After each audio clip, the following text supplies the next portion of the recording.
100% agree with you, and I think it's this kind of argument that's becoming less of an argument in the market now, which is a good thing, which is around, is technology going to make procurement people, their roles redundant? Absolutely not. It should take out the transactional stuff and allow people to ascend into dealing with the strategic initiatives and to think strategically and to use data. So yeah, I'm 100% in agreement with you on that. And it starts at the front end and it finishes at the back end, in the sense that, what you were talking about, having that understanding of how what Mastercard's goals are as a business and how they utilize technology to achieve that, and services to achieve that. That, I think, is one of the real keys, in the sense that the sophisticated procurement teams that are starting to emerge now, they are very closely aligned to the business goals. And I was speaking to some of the procurement team at Lego recently. Really, really nice group of people. And one of the interesting things one of the great points that I thought they put across was that, is it about cost? Is it about risk? Is it about this? Is it about that? And one of the senior procurement people there just said, look, it's about driving business value, and it's alignment to those goals and all that sort of strategic element to it. So yeah, I completely agree. I think that's something that for a lot of people, their businesses maybe don't recognize that, or there aren't the opportunities to operate in that way. Would you say? Yeah, I think so. Uh, it comes down to time. We only have so much bandwidth available. And if people don't have the ability to really harness those relationships and instead have to focus on getting certain transactions completed and becoming more transaction minded, then it's impossible to really expect them to be able to drive optimization when they're constantly being pulled in so many different directions.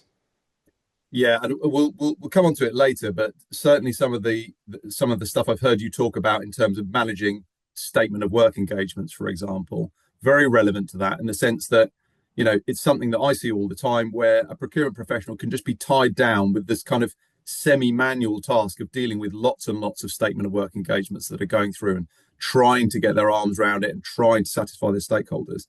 And it puts them in a very difficult position. And also, I think, when you look at the level of talent that organizations, forward-thinking organizations who recognize the importance of procurement, are trying to bring into their teams, where they've got more strategic capabilities, they've got those kind of like, they're multi-skilled, like you were talking about, having that breadth of capability to liaise with different departments, consider different factors, different business drivers.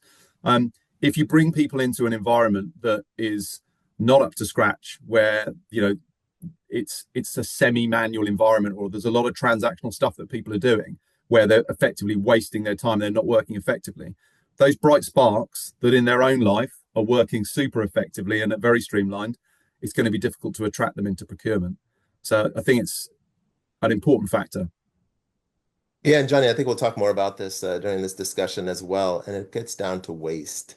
And how can you truly tackle waste if you're constantly being pulled in a lot of different directions in trying to just keep the business running? Whereas if you have more of a strategy role, then it's almost an expectation in my mind that you need to be able to reduce waste where you can influence it to be reduced.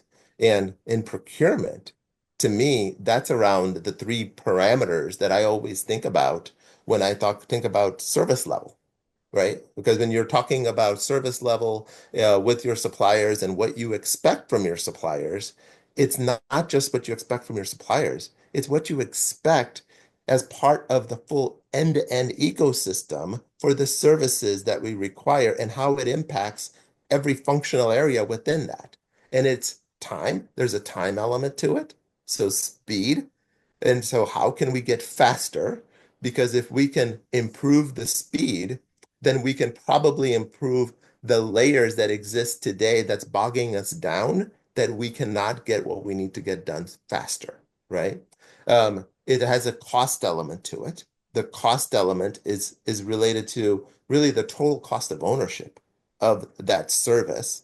And so what are those different components that make up that cost? It's not just the supplier, but it's also our internal operations that we need to be able to support too.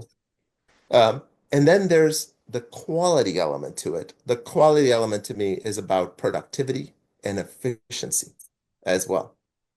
And so you want to be able to do things faster without necessarily more resources. And you also want to be able, so that's the productivity element. And then you also want to be able to drive more efficiency, which is doing more with less as well.